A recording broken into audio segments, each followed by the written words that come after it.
Om welcome to my channel. আমি আজকে তোমাদের একটা মুদ্রা দেখাবো যেটা হার্টের জন্য খুব উপকারী। হার্টের যে কোনো সমস্যা থেকে বের করতে হেল্প করে, হার্টকে মজবুত বানায়, হার্ট ফাংশন ভালো করে। তো সেই মুদ্রাটা আমি আজকে দেখাবো এবং শেখাবো। দুটো হাতেই সেই মুদ্রাটা ধারণ করতে হয়। কি করব আমরা? ইন্ডেক্স ফিঙ্গারকে থাম্ব ফিঙ্গারের বেসে রাখবো, রেখে এই থাম্ব ফিঙ্গার, মিডল ফিঙ্গার আর রিং ফিঙ্গার টাচ করে রেখেছি, লিটল ফিঙ্গার স্ট্রেট রয়েছে। তাহলে এরকম আকার নিচ্ছে।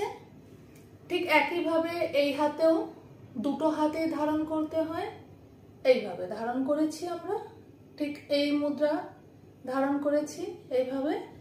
আর মুদ্রা ধারণ করে হাতে এই যে পোর্শনটা, এই পোর্শনটাকে থাইয়ের উপরে রাখতে হয়।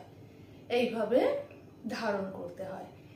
প্রতিদিন যদি আমরা কোনো মুদ্রা, মিনিমাম যারা যোগা করতে পারেন না তাদের জন্য, যারা যোগা করতে পারেন, বিভিন্ন এক্সারসাইজ, বিভিন্ন আসন করতে পারেন, তারা কম টাইমে বা ওই সবের মধ্যে থেকেও উপকারিতা নিতে পারেন। কিন্তু যারা বয়স্ক মানুষ, যোগা করতে পারেন না বা যোগাকে সময় দিতে পারেন না, তারা মুদ্রা যদি প্রতিদিন যে কোনো উপকারিতার জন্য মুদ্রা 30 থেকে 40 বা 45 মিনিট দিনে ধারণ করা যায়, তবে টানা 21 দিন ধারণ করতে হয়।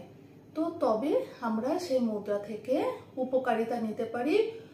কোনো অন্য আসন প্রাণায়াম ছাড়াও আমরা উপকারিতা নিতে পারি। এইভাবে মুদ্রা আমাদের উপকার দেয়। তাহলে আজকে শেখালাম কি? আপান বায়ু মুদ্রা। এটা আমাদের হার্টকে সুস্থ রাখে বলে একে হৃদয় মুদ্রাও বলা হয়ে থাকে। তাহলে আজকে এটুকু, আর বাকি ডিটেলস আমি ডেসক্রিপশন বক্সে দিয়ে দেব, সেটা প্রত্যেকে দেখে নেবে। আর সেটা থেকে যেটা জানার বা প্রশ্ন থাকবে সেটার উত্তর পেয়ে যাবে। আমি এখানে শেষ করছি। ওম। সবাই ভালো থেকো, মুদ্রা ধারণ করো আর নিজের হার্টকে ভালো রেখো। ঠিক আছে? ওম।